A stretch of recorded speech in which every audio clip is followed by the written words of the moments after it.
বন্যার পানি নেমে যাওয়ার পর ফেনীর দুর্গত এলাকায় ছড়িয়ে পড়েছে ডায়রিয়া, নিউমোনিয়া, চর্মরোগ সহ বিভিন্ন পানিবাহিত রোগ ব্যাধি।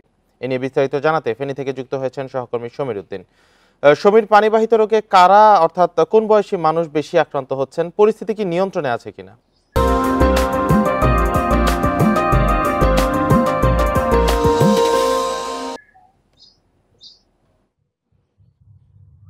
গত ২৪ ঘন্টায় ৩৮৬ জন রোগী ভর্তি হয়েছেন ফেনী সদর হাসপাতালে।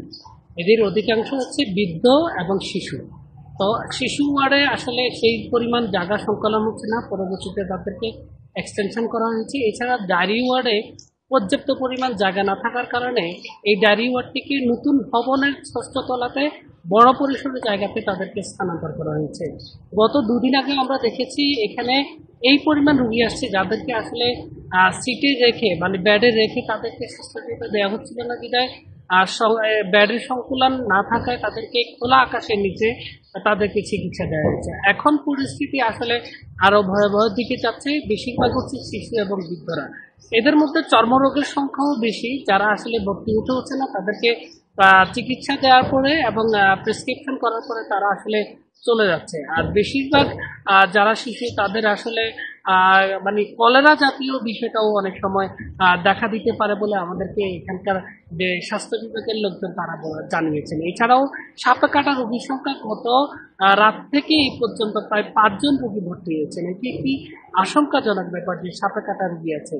এছাড়াও আমরা দেখেছি যে পরিবেশ ঠিকঠাক না থাকার কারণে কুকুর যে একটা সংক্রমণ সেটি ছিল জলাতঙ্ক রোগের।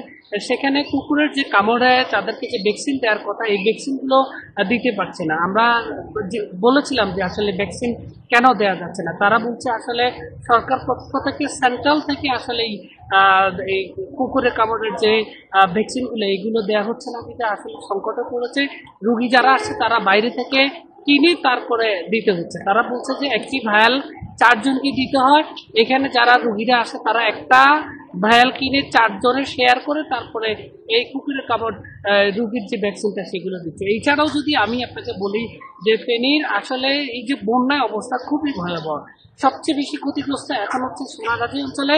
সেখানে নোয়াখালীর যে মুসাপুর ক্লোজার যেটি সেটি ভেঙে পড়ার কারণে ছোট ফেনী নদীতে পানির জোয়ার তীব্র আকারে আসছে। এটি হচ্ছে খরস্রোতা যে জোয়ার, এই জোয়ারের কারণে নদীর যে পাড়গুলো সেগুলো ভাঙা পড়ছে, সেখানে সাথে ভেঙে যাচ্ছে আর তারা নতুন করে বাস্তুহারা হওয়ার সম্ভাবনা তৈরি হয়েছে। তো এই স্থানীয়দের দাবি হচ্ছে মুসাফির ক্লোজারটা যদি দ্রুত পুনর্নির্মাণ করা হয় তাহলে নদী ভাঙন থেকে রক্ষা হবে, এটি তাদের প্রাণের দাবি। আর ১৮৯টি পয়েন্ট মুহুরী, পহুয়া, সিলোনিয়ার এটি যদি মেরামত না করা হয় আবার নতুন করে ভাঙন দেখা দিবে। এটি ছিল আমার কাছে সর্বোচ্চ। ফেনী থেকে জানাচ্ছিলেন সহকর্মী সমীর উদ্দিন।